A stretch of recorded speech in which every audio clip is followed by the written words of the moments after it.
In previous global crises, a bit like the 2008 financial crisis and also the 2014 Ebola epidemic, the US assumed the role of world leader.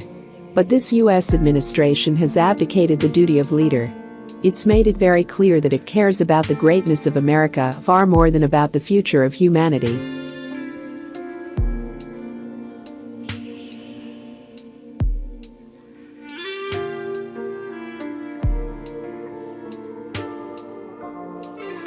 Unfortunately, this countries hardly do any of those things.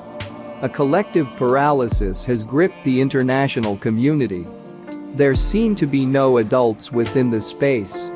One would have expected to figure out already weeks ago an emergency meeting of world leaders to return up with a typical plan of action.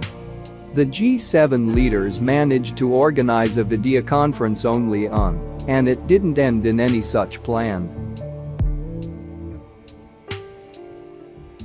The big choice that we face is between nationalist isolation and global solidarity.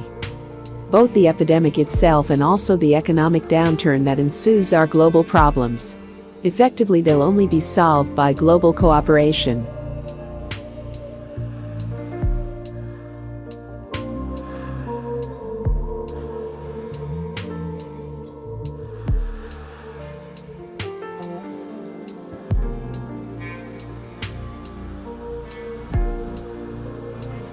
Here are the primary 4 moves to do this.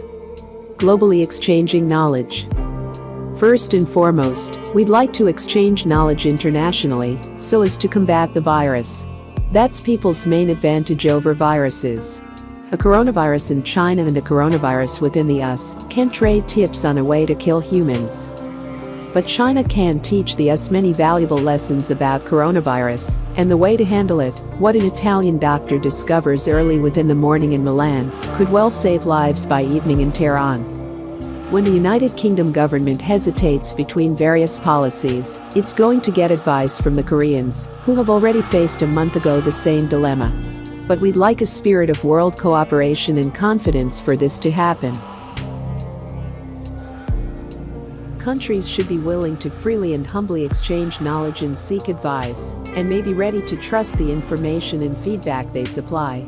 We are going to need a worldwide initiative to provide and distribute medical devices, including test kits and respiratory machines.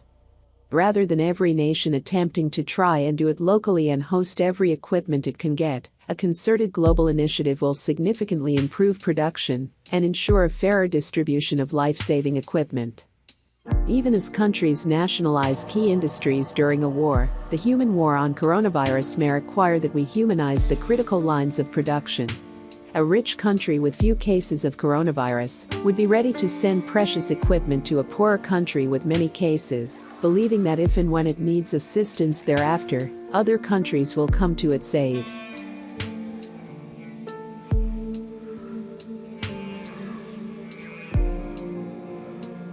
Global effort to pool medical personnel. We might consider the same global effort to pool medical personnel. Countries currently less affected could send medical staff to the worst hit regions of the planet, both so as to assist them in their hour of need, and so as to realize valuable experience. If soon the main focus of the epidemic shifts, help could start flowing within the other way.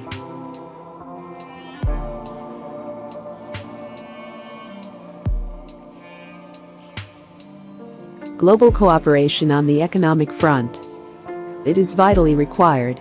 Given the world nature of the economy and also the supply chains, the result would be instability and a deepening crisis if each government does its own thing in utter disregard of the others.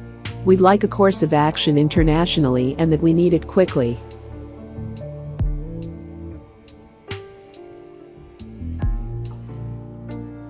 Global agreement on travel. Another goal is reaching a worldwide travel agreement. It'll cause considerable misery to prevent all international travel for months and hamper the fight against coronavirus. Countries must cooperate so a minimum of some important travelers can still cross borders. Scientists, doctors, journalists, politicians, enterprises. This may be achieved by reaching a worldwide agreement with their home country on the pre-screening of travelers. If you recognize that only carefully screened travelers are allowed on an airplane, you would be more likely to welcome them in your country.